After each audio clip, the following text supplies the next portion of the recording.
Hey girl, hey, this your girl Shay Queen J here. And we're back for another little funky little video. Y'all gotta bear with me with the sun. It's just, if you get a little of this, just bear with me. I don't know. Y'all know how it is. Y'all know how it is. Y'all know how it is. It's all over the place, the fucking weather and the sunset. Like, you just can't keep up. But anyway, I came to talk real quick. I wanted to give my 2 cents on the Druski Skit situation. I know a lot of feathers were ruffled, a lot of grits were burned. But I only really have 2 main talking points about it, and it's really just, I'll just tell the 2, which is what was really said and who did he really offend. In my personal opinion, well, let's just start at 1. What did he really say and what was really done in the skit? So if you're not aware, Druski is a comedian who does little skits about kind of like everyday situations, but he's very controversial when he does his skits, because not too long ago he did a skit where he literally looked like a white dude, and you couldn't really tell, you were like, wait a minute, is that Druski? And a lot of people were kind of a lot of white people were a little offended by it, but because they felt like, oh, y'all don't like when people do white blackface, but y'all want to do these type of things. And it's just kind of him dressing up as a character, and a white character is completely different from you, a white person, putting black paint on your face and red lipstick and talking about some, hi y'all, stop playing with me.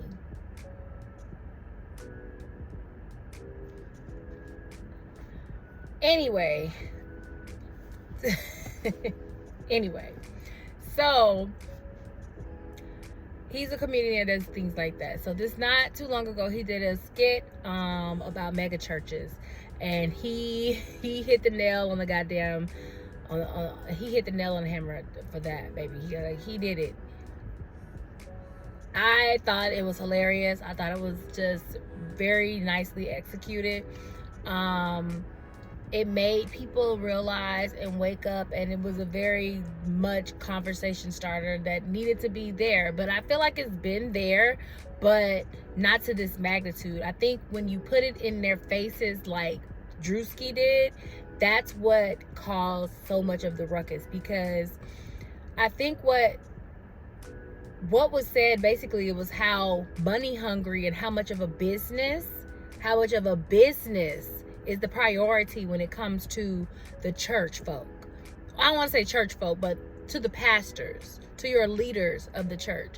It's no longer about saving lives, saving souls, having a community. Yeah, they want you to be a community, but like a cult-like community. Say what you want, but those mega churches are very cult-like, and then when you find out what they've been doing behind closed doors, it's pretty much that. Especially with not too recently, there was a church where people were saying people were working. They would see these people working all the time, but they would never talk to you. They would never say anything. And come to find out, it was like a cult from a church, and the church man and the wife had them out there doing labor like slaves. They had slaves. You can't make this shit up. And Druski was dressed up in that Dior and his Louis Vuittons, and I was like, who is he imitating? And then lo and behold, and lo, shout out to Jesse Wu,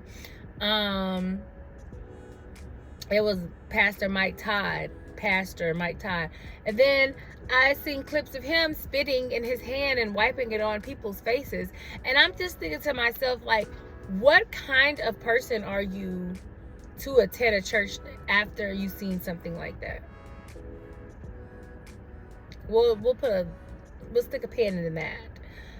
So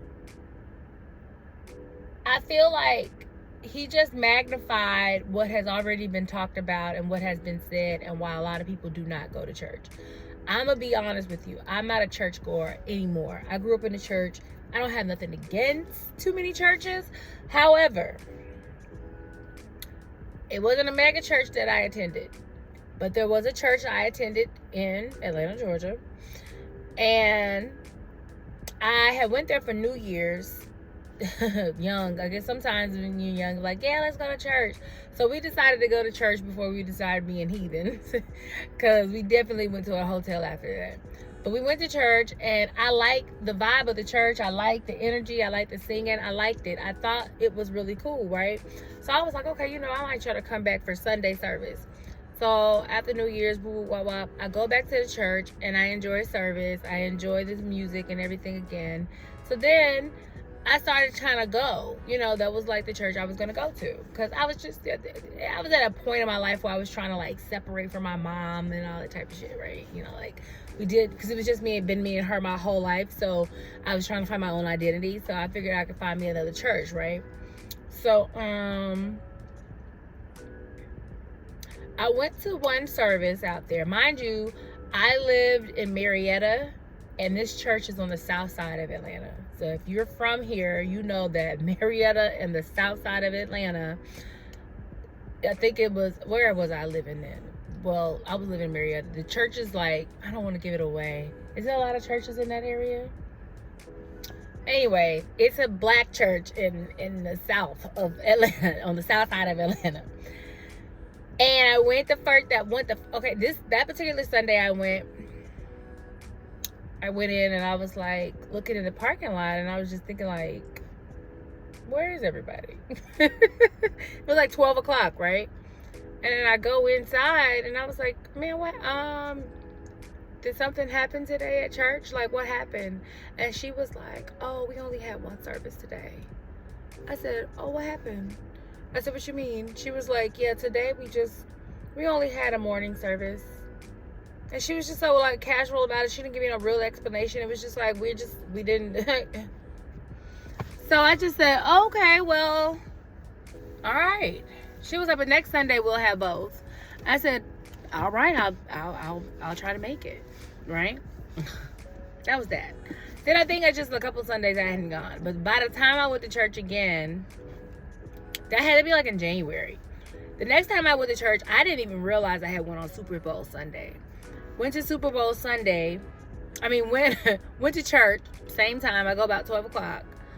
Because I know 12 o'clock is like when the sermon happens. So I just try to get there when the sermons happen. So I get there, and I get seated, and I'm listening to them talk and stuff. And I probably sat down for maybe 10 minutes. And then I heard him say something about, for your homework, this is the sermon we're going to do, because I know we're trying to get on out of here. And I said, get on out of here. I said, what's going on? I was like, what does he mean? He said for homework. He wanted us to look at this for the sermon so we can talk about it next Sunday. And I was like, homework?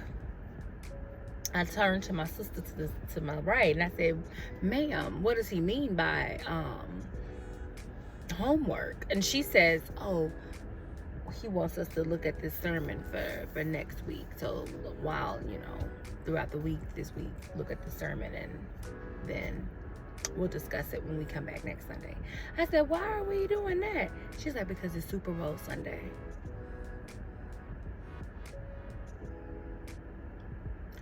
They were cutting church short for football. Mind you, most Super Bowl games don't start till like 8 o'clock at night. What that got to do with church? Now my